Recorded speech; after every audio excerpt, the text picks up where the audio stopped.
character driven. There was some really good characters. There was a lot of really good action. I felt a lot of Michael Bay-ness. There's a lot of explosions happening as people walked away from them. I love that part of it. It felt a little espionage-y, and I think it's what we needed coming out of the this movie hiatus with COVID. For sure, and I think I totally agree with everything you just said. 100%. I think this film is good on all levels, and I think I think I've decided that I'm going to just like name this a rating that. This is a rating that I'm going to give movies from now on. I feel that this is a complete movie, right? It is literally from end to beginning a just well-told, well-made film. It does story right. It does action and visuals right. It does characters right. The acting in this movie made me fucking cry. It just really fulfilled all of the check boxes that I think a really good summer blockbuster needs to be successful. What? Yeah, and you know what? Like another box it checked for me is all the crazy shit. Just because we're a little fresh, a week out from watching Fast 9, and all the fucking ridiculous shit kind of had an answer. It had a movie. It had a movie answer. Yes. Like, you know what I mean? Like things just didn't randomly happen. Right. But I'm like, how did that thing actually appear there? Oh, okay, whatever. The movie 100%. Magic. Okay, so I'm going to sum up with what I just said as the movie magic was there. Yes. You believed it. You came with the characters, right? It's interesting because we did watch a movie, Fast 9, which was just basically all action and visual. It didn't really have a cohesive story. Things just kind of happened. It just was ridiculous. And he knew that it was, and it kind of fucking played off of that. This, complete total opposite. It was a film that had a cohesive story, and I want to say it this way because I kind of felt that this was what this movie was. This movie starts, it doesn't stop, it keeps moving, but you go with the characters, and the pacing is so that it doesn't lose you. You're with the characters the entire time, and the action. There's a large part of this movie that's really just a cat and mouse game, and you feel that cat and mouse game throughout the first 2 acts of this movie. We'll get into spoilers in a little bit. I think it's appropriate for us to just kind of like go through some basic ideas and you just go straight into spoilers for like half of this thing. But like without trying to give that away, this movie does have this like cat and mouse dynamic. It has this family dynamic, and then it also has this like undertone of I'm just gonna say this. I think this is kind of a spoiler, but it does also have this like social kind of complete pathos that is kind of wrapped up in this like allegory for like child enslavement, specifically children enslavement, girl enslavement, right? That is also filling the background of it. And I can't believe that this movie like actually put all those things together in a cohesive manner. And coming from Fast 9, I was just pleasantly surprised with everything of this movie. For sure. Yeah, for sure. I mean, you know what I really like? I just loved all the actor. Like you said it, like the acting made you cry. Yeah. This was the top-notch, some top-notch actors. I mean, from like, obviously the star-studded roles all the way to the smaller parts.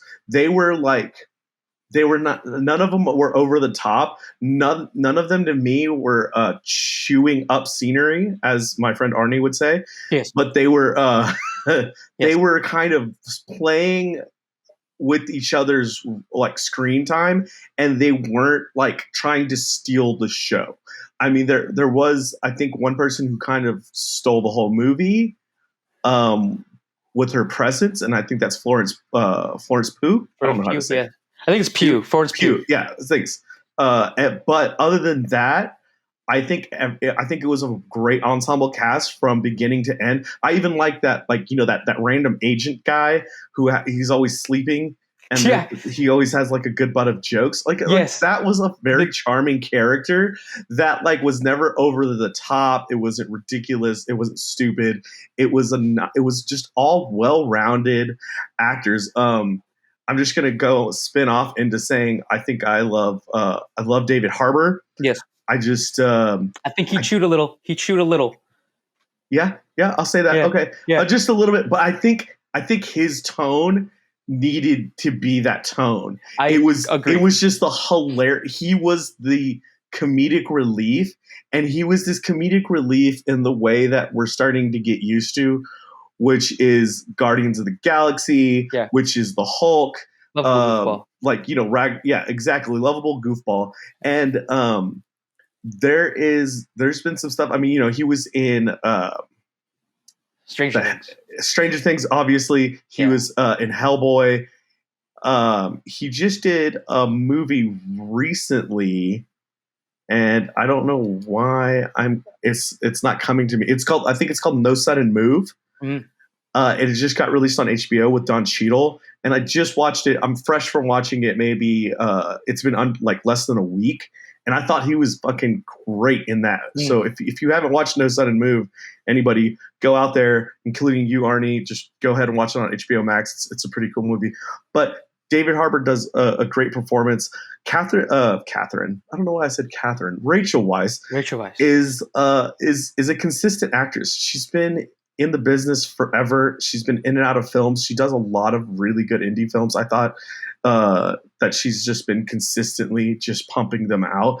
I think she really does she has such a great presence for her role in this.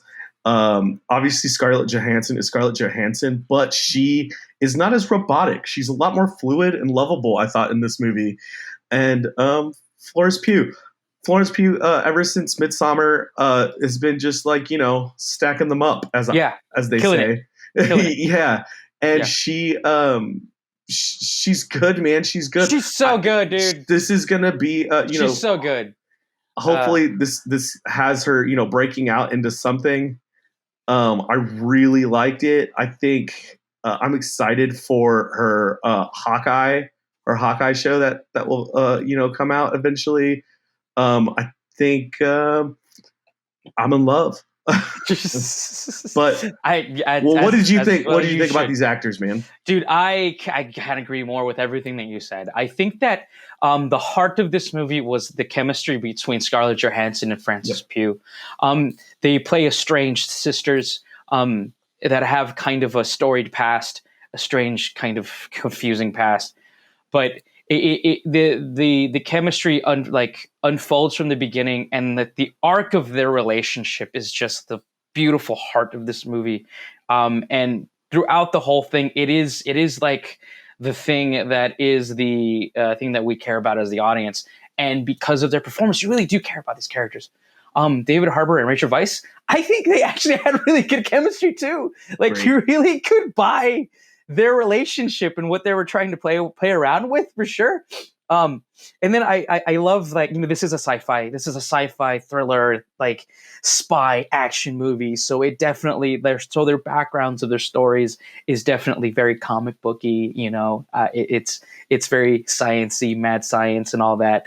But I think that the really groundedness that these actors really bring to the roles just sell it all. It really sells it all. Their performances really convince you of this really outlandish tale, and that's all you really can ask for actors, for sure.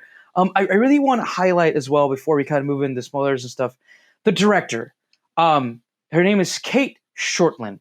I'm looking at her IMDb. She has not done. I literally believe this is her first American movie. I was actually just about to mention this too. I think this is exactly what you're saying, man. This is her first, American movie. But I think that's what helps, is that it makes this movie feel Russian. It makes this movie feel definitely the whole time. The whole time I feel like I'm watching. Yes. I feel like I finally found a foreign film where the lips are synced up. That's what I felt the whole time. Yeah. That's funny. And we were watching it with Spanish subtitles, so that was also kind of kind of put you in the mood there for sure. But yeah, I do believe this is her first American movie. She's from New South Wales, Australia, so she's Australian. She's done a few episodes of television. So she's done some American television, notably Smilf, which is a TV show. I forget what network is, but it's actually really kind of dark, funny, humor stuff. Yeah. I watched it, a couple episodes of it a couple years ago, I think, actually.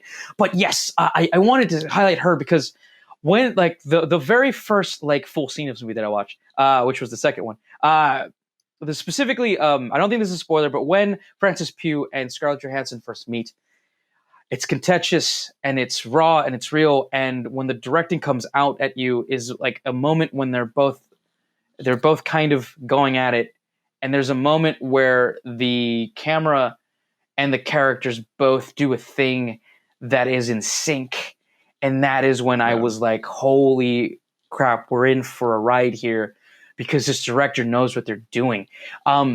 This I Yeah. don't know what the budget was for this movie, but this felt, like you said, it does feel like a European, East European, just like good solid foreign spy thriller. And it has incredible action, and it blends those two things so well that it makes this kind of like beautiful mesh of like out of this world superhero movie, and just really kind of down home, kind of really down to earth spy foreign thriller, that has this really good heart in it, that just really works and is paced really well and feels cohesive. The action felt super cohesive. Which I'd imagine Marvel has a huge hand in that. They know how to do action and all that. But it really is a director that really combines all those things together. And I think she just really knocked it out of the park with this on all levels. Yeah. I am excited for what she does next, because the way that she blended story, action, and heart together, it really fucking hit, and I really, really, really, really enjoyed the end result. That's why I was like, that's kind of what I was telling you when you got there, man. Is just like you missed this amazing opening scene, Right. And the reason why I was kind of like asking that, like talking to you about it, like if we should go watch this again. We should go watch this in like 10 minutes when it starts again or something, because like we had just talked about like a good formula for a movie, and I think the opening scene is so fucking riveting. It like takes place. I'm gonna have a little bit of spoilers of the opening scene, but it's just like it takes place, and it's just kids playing in a playground. It's kids playing in a little bit of a yard. You know what I mean? They're doing the simple kid stuff. They're hiding around a jungle gym style thing. They're looking at the fireflies. You know what I'm talking about? Like yeah. Oh, so that's where the fireflies come into the play. June bugs. Yes. The June bug kind of thing. There's definitely some thematic things I missed. Yeah. And then like they do the titular whistle. Yes. that gets done like 2 times, and they're playing hide and go seek kind of type thing. And the smaller girl gets hurt, and the bigger girl's like kind of like telling her to toughen up, because like no one's just going to always be there to pick her up. But then the mom comes over and gently picks her up, and the older girl's a little jealous. Fast forward a little bit, they go inside. They're in dinner. Dad comes home. He seems a little aggravated from his day at work. Wife comes over, says, "It's time. Are you like, is this it?" And she's like, "Yep, it's time." And then they're like, "Hey kids, we're about to go on an adventure." And they race out, and all of a sudden it's become a full-fledged airstrip scene where like we're on the airstrip, plane's trying to take off, the bad guys are trying to shoot through it. You know what I'm talking about? And the plane needs to land. Mom's gotten hit. Dad's just trying to fight off everybody that he can with as many guns and everything. And all of a sudden we went from family to like war very quickly. And I was in for it. We go up, we land, everyone's all of a sudden speaking Russian. You walked in, young ScarJo is just or young Natasha, excuse me, is just like, trying to kill some soldiers for some reason. And then we go into opening credits, and I was just like, what? That was a lot. Like right that on. Was a lot, man. And I'm like, this was great. Sorry I had to explain that to you, but I just wanted to show it to you. But I thought it was just like exactly what you're saying, man. My long rant is just basically to explain it to you and to say that like it was so cohesive. It was so nice. It had a riveting opening. It melded everything together. I like what somebody said. I saw an article that I was passing by, just kind of thumbing through my phone, and it said this formula was of a Jason Bourne movie. It was just very like like I said earlier, espionage. It has, it has a little bit of like crime feel to it. It's a very like dysfunctional family, Mm. and like all these things that like come together. I did want to point out, like, we've been waiting for this movie for a while. Yeah, we want to talk about the backstory. Like we've been waiting for this movie for a while. I think it was supposed to come out. It looks like a quick Google search, May 1st, 2020. Wow. So And over then a year ago.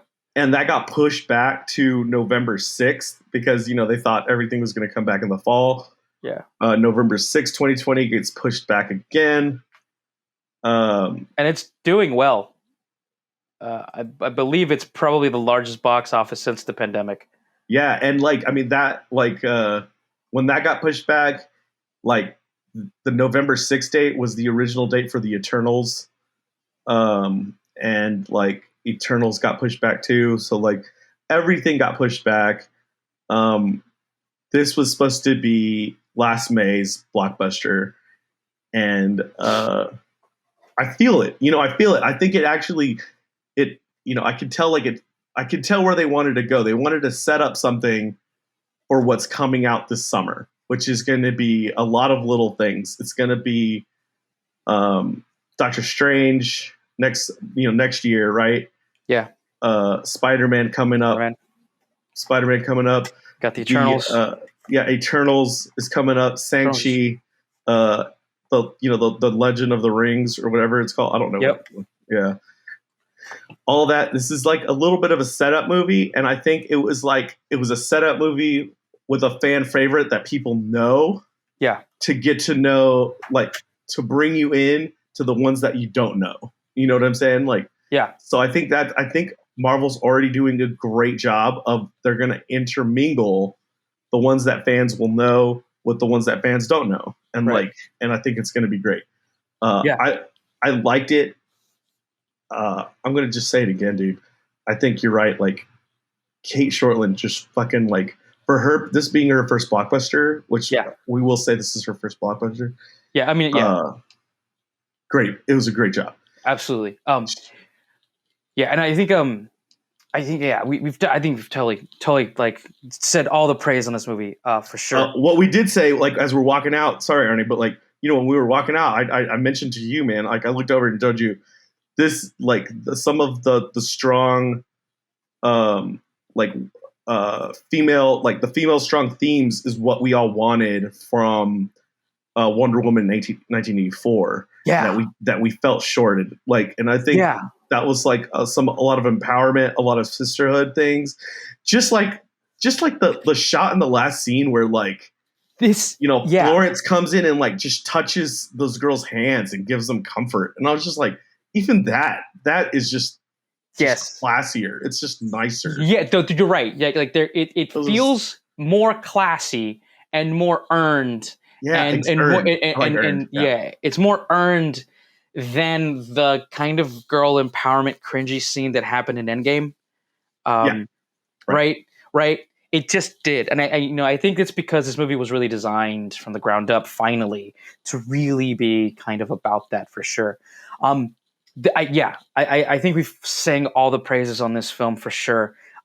There's definitely some parts of it that are like that. There are some criticisms for sure. Oh yeah. There's definitely some things with the plot and just certain like little anecdotes and devices that are just kind of outlandish and out there. There's a scene with the helicopter that I just couldn't get past it. You know what I'm talking about. Yeah, I was like, really? We're just okay.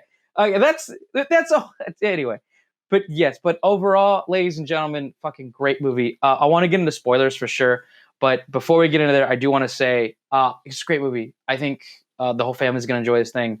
Probably one of the best movies of the year. It is incredible how watching a good movie just fucking like paints your opinion about the bad movies we've watched. We've talked about 1984. We talked about Fast 9.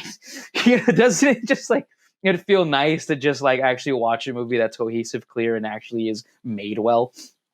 Right. So like, again, I think the rating I'm going to give this is a complete movie. Like, Yes. This movie deserves your dollars. It deserves your watch for sure. Any like last things you want to talk about before we just go kind of go straight into like spoiler territory, my man, about this film?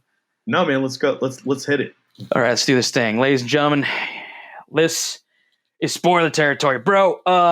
Okay, so yeah, I missed a lot. I missed that whole fucking first half of the movie. But I did get it. Like I did get it. I actually knew some of the subtext of the movie before going in. It's 'cause I knew they were kind of going for a family dynamic. So like because of that, I was primed for all of the kind of little family little kind of nuances that came through. So I definitely got those things and felt them. I really am glad that they showed that scene and that you got them, which shows me that it just really worked in that faceted way. But yeah, that helicopter scene where they just dropped out of the fucking sky, bro. I mean, am I wrong? Am I wrong? Is that just not that ridiculous? I think it was just. It was just. It's just a tool to be funny. I think it was right. Like it was just. But that's one of the things that like I mentioned earlier, man. Is like the movie magic was there, and it was there in a funny way. And like when I say movie magic, it's like the things that happen that are fucking ridiculous. Yeah, have some sort of answer. So like to me, that was one that didn't, but it was funny. But yeah, no, like I think the answer to that was like literally that he says, she's like, hey, we're not gonna make. There's no way we're gonna make it to St. Petersburg. Yeah, and it's like, oh yeah, we'll make it. And he just got out of prison. He doesn't know anything. You know what I mean? Like, and so he's like, we'll make it. And then like literally, family, we're gonna ride this helicopter. As soon as he says we'll make it, it's like bam. And I was like, okay, that's just it. It really did. It was a good laugh out loud moment. I think it needed that after serious, like the serious fight scene that we had. Yeah, for sure. You're not wrong. You're not wrong. It did play well. It was just like the one I thought was ridiculous was like, oh really? There's just a parachute sitting.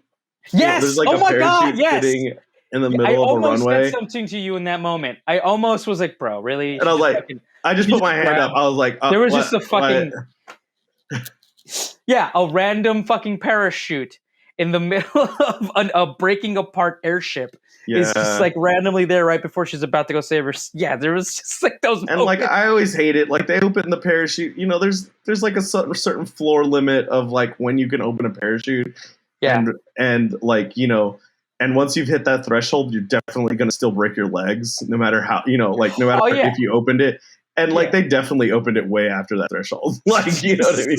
Because it feels like she opened it and then landed, and I'm like, that doesn't happen. That another one thing that I was just kind of really bothered about was like, how the fuck does Ross know where the hell she is all the time, always? You know what I mean? Who? Ross, General Ross, Thunder Ross. Oh, the guy who was the Shield guy, the agent. Yeah. Who's trying to chase after Romanoff and get all the Avengers and arrest them. Like he just showed up at the end. There was no context for him knowing that this fucking random airship that is falling down in Europe. I think it's funny that anything to do with Black Widow. Problem with that scene. I think the problem with that I have that scene is like, hey, the cars are coming, but we're still gonna take 30 minutes to acknowledge that like she's here. The girls just landed in another plane. Yeah. Mom and dad are just coming around the corner, and then they're like, yeah, all of y'all leave. All of y'all get away. For some reason, I don't have time to get away. I'm Natasha. I'll take the fall. And I'm like, no, you could have just jumped in the plane with them. If 100%. They're all somehow going to get away, like, you can get on the plane with them. I have no idea why you have to take this fall. I don't even understand it. Like, why aren't you in a prison if you did take this fall? It's just like there's too many. There's too much. Like I couldn't do it. Like, yeah. I honestly didn't. I didn't mind that. I kind of was like, okay, I get it. Whatever. I guess maybe she can keep them from doing an airstrike. I don't know. But like to me, it was just like there was no context for how he knew where she was, and that just kind of like. Felt like it was a little out of nowhere and just kind of a perfect way to bring in the cops at the end of the movie, just like they always fucking do in these movies. You know what I mean? It's just that bringing the cops in at the end. I have gut problems. Like in my gut, I have some weird inklings about like just like where it fits in the timeline. Because we got Tokyo Drift in this, and and like and we drifted in between. We Yeah. drifted in between Civil War and Civil War and Endgame. Like somewhere in between that, right? Yeah. And like, and I get how they're trying that. I get how they were forcing us to tie it in. Yes. She dyes her hair blonde. The next Yes. time we see her in the Winter Soldier, I think, or which movie was that? No, that was in and not Infinity in War. before Infinity War. Yes, it was Infinity War. Yeah, right before we see her in Infinity War is what I'm trying to think of. Is she's blonde and she has the vest with the pockets. I think that was interesting.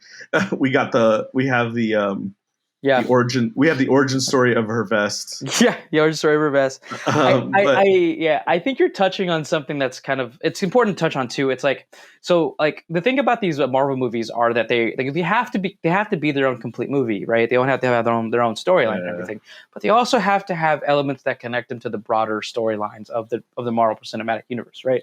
And there's those little things like that in this movie as well. And I think that they're handled tastefully in that they work and they don't feel too forced. But there's definitely like some of those things that definitely are kind of forced in there. And I mentioned the Thunderbolt Ross character that we see in the beginning and at the end. And I think he's part of that. Like he's part of like bringing the world in. And I don't think he works very well for the titular story of the movie, right? And there's definitely, they do little things like the vest to kind of bring in the whole world into it as well. And then like, I love how like, what's interesting, it's like, there are characters in this movie that are just throwaway characters that know things about the Avengers that I wouldn't think that people of the world would know about the Avengers. Do you know what I mean? Like, there's just like little like things here and there where they're like, there's like, I thought that there's like quips that they say about Thor randomly, right? And there's like just random little quips in the side things like that. I did love how like Francis Pugh was just like straight up dogging Natasha for her superhero pose. I thought that was Florence, right? Yeah, Florence. Yeah, Florence Pugh. She does the landing. I like it when she she's making fun of the landing, and then at the end she kind of tries it, and she she gets to shake it off like ugh. Felt weird. It's like, of course, yeah, that's all that is. It's just fucking showy, right? And I was like, this was great. That was great. Yeah, yeah. So like, I think my biggest problem with the movie is one thing I love about Marvel movies. Okay. Is that the villain is very much explained and is a broad stroke big picture guy. Maybe he's a puppet for the big picture guy. Like all the Marvel villains to me have been in some sort of way like a Star Wars villain, where there's always one big guy behind him. And he's acting for his master, or he's doing something. You're literally talking about the rule of two. Yeah, I don't know if you know that. That's nerdy fucking Star Wars shit. Yes. No, right. It's the rule of two, right? One to gain the power, and one to thirst for the power, I believe is the there was something that I feel like we've had in even the worst. Huh? Sorry, I probably butchered that. Star Wars fans. I don't. Yeah. But I know I got what you were thinking. That is exactly what I was talking about. I just couldn't remember the name of it. But that is something I was missing from this movie. Is the real heavy explanation and the heavy dive in. Because the dive-in is not as thorough to me. It's not. You're right. There is a lot of weakness in the villain character in this. You're right. I mean, because I'm so used to even watching Loki right now, who was a villain, who feel even mentions his encounters with Thanos and all this stuff, and there's just so much after we've had such a big villain like Thanos, and there's we're going to mention a power one of the craziest. We're going to the virus or whatever this is, the mind control thing. Spoilers, right? Yeah. Like the mind control aspect of it is one of the strongest like adversaries that we've seen in the Marvel universe so far. It's literally like this, you know, it's the power to control someone's mind. Yeah. And like it's built up so much more in the Winter Soldier because he literally like goes dark. You know what I'm saying? He literally, if you say the right words, he'll kill anybody for you. And I think it played it to it wasn't played up to that same hype, to that same standard that we had for Winter Soldier. And with that, I don't think that like the villain was as like scary or villainous at all. Like it was just some guy that Natasha was supposed to kill, but instead he killed his daughter. And like I was supposed to feel for her asking for forgiveness for her daughter, but like I really didn't feel it. Like I felt that there was other moments that I felt way more emotional about, like just like maybe the 2-worded line that she's like when Natasha says that like when Natasha finally admits that like, you know, those 3 years meant something to me too. Yeah. I'm like, I felt more in those words, way more than her begging for forgiveness. So right there, exactly what you're saying right there is a perfect illustration of this movie doing little nuancy things to connect it to the broader universe, and then a movie just trying to be a movie on its own. Yeah. Because the Romanoff's daughter thing is a callback to the Avengers. Yep. When Loki was mind reading or whatever the fuck he does to Natasha Romanoff while he was trying to, I don't know, belittle her or whatever, right? And so they took that one line of that movie and they turned it into a giant plot device in this one. And I don't think it doesn't work completely, right? Because in the larger context of he mind controls people, does all this shit, like of course he'll do that to his daughter, but it doesn't completely work for sure. Right. But on the other hand, the stuff that is just purely of and created for this movie, for its characters, like what you just mentioned, works perfectly, right? And that's a perfect illustration of like, I think the downfall of Marvel movies, where, you know, I don't want to say downfall. It's just like, it's difficult to like create a movie or a story that is connected to everything, other stories and other movies, and have the elements of a movie just being a movie work with the elements of a movie just trying to connect to other movies work, right? It's difficult to do those two things in one movie. And I think those things kind of fall flat a little bit in this one for sure. But the movie that is created, the stuff that's just for this movie to live on its own, to let it breathe on its own, really does fucking work. It does. And I thought it was, I think it can survive on a standalone, but yeah, you're right. I think that it was a little too gimmicky to try to get us attached to the movie, where like, I love getting attached by the fan that felt things more, you know, like, the things that we noticed. So yeah. I also think we should mention the one thing that this movie does. I mentioned this after we left the theater. This movie does kind of the same thing that every like first two superhero movies in a series does for their villains. It literally just creates a carbon copy of the hero and makes the hero fight the carbon copy of himself. Yeah. That happens in pretty much every, like, basically every, like, first, maybe except for Guardians of the Galaxy, because that's a team of people, right? But like, it's almost the same thing that happens in all of the first, like, Thor movie, the first, definitely first Iron Man movie, and definitely the first the Doctor Strange movie, right? Because he's literally just fighting fucking sorcerers. But yeah, it does that. And it's funny that it does that. I think that's just part of the Marvel DNA at this point. That's just what they do. But on that point, I think there was a missed opportunity there with the other Black Widows. I think there was a missed, because like they really didn't say much or do much aside from being the device of, but besides just kind of being the fucking robots that are just attacking people, right? Well, dude, right?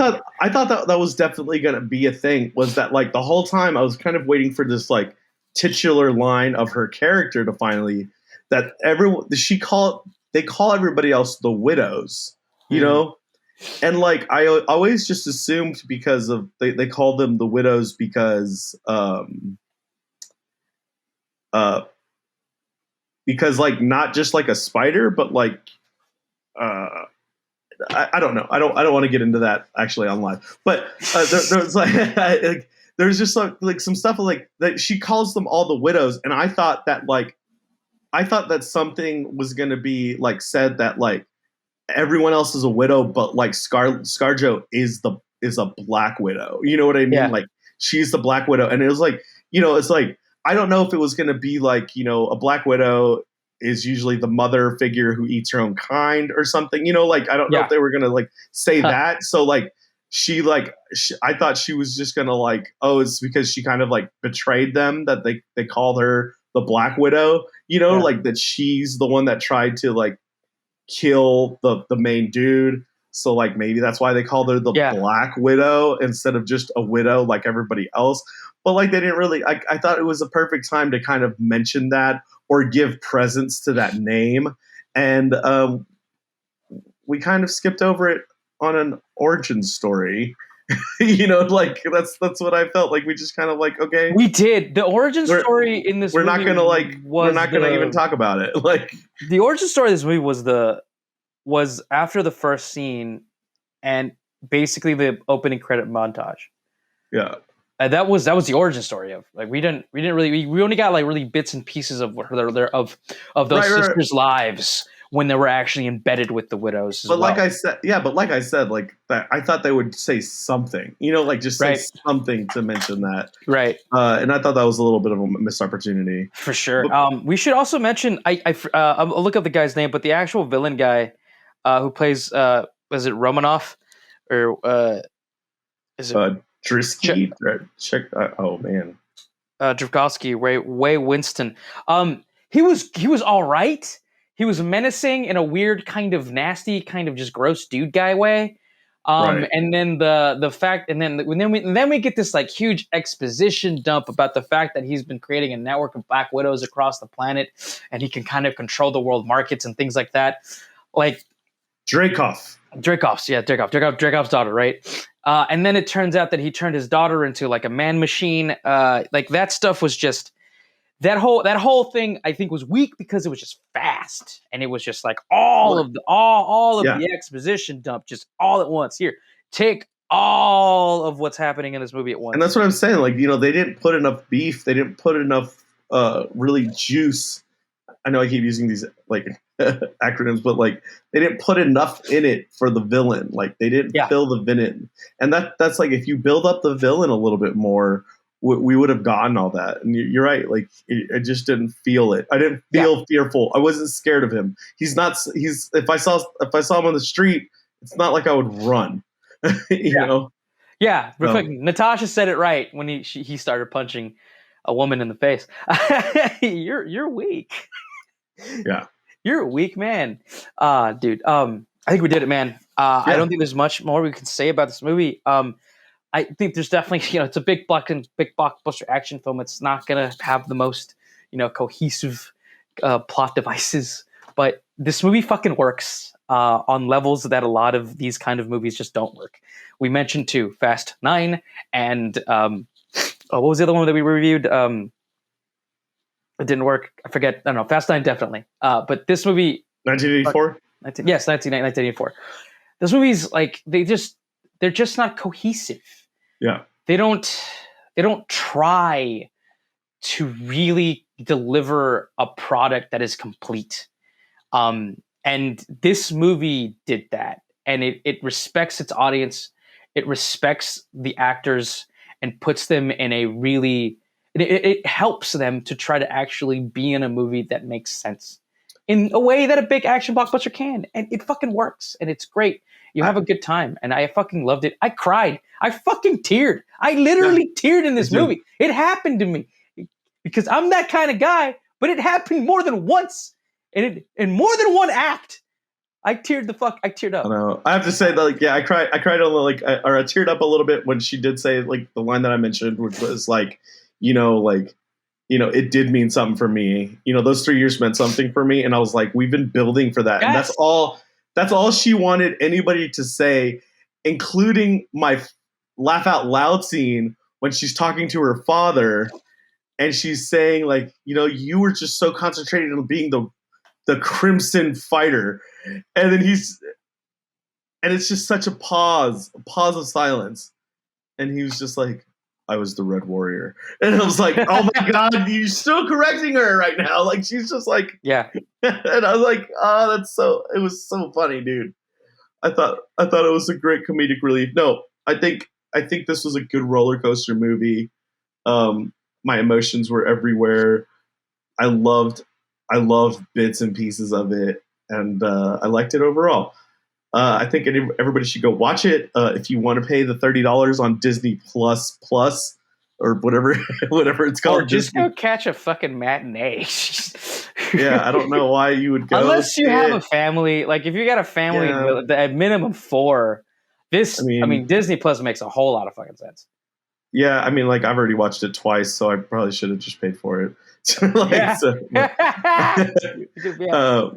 But yeah, so yeah, man, go watch it. Tell us what you thought. Tell us what you thought of these characters that we have been raving about. Yeah. Did you think it was a bad movie? Was it a good movie? Yeah. Do you hate Scarlett Johansson? How could you, if you do? Absolutely. What do you think is next for the Black Widows that are now going to go around the world and awakening other Black Widows? There is an army of Black Widows. No, we just call them widows. Sorry. I refuse to call them Black Widows. Okay, we've got an army of widows out there just waiting in the wings for another movie. Francis Pugh and Scarlett Johansson fucking rock this movie. They're the best parts. They're the reason I cried. And again, watch this movie. It's great. But yeah, what do you guys think is up next in this fucking saga of the widows now? That's definitely something I'd like to understand and know. Yeah, man. I think we did it. Ladies and gentlemen, go watch a fucking movie and go watch this movie. Have a good night.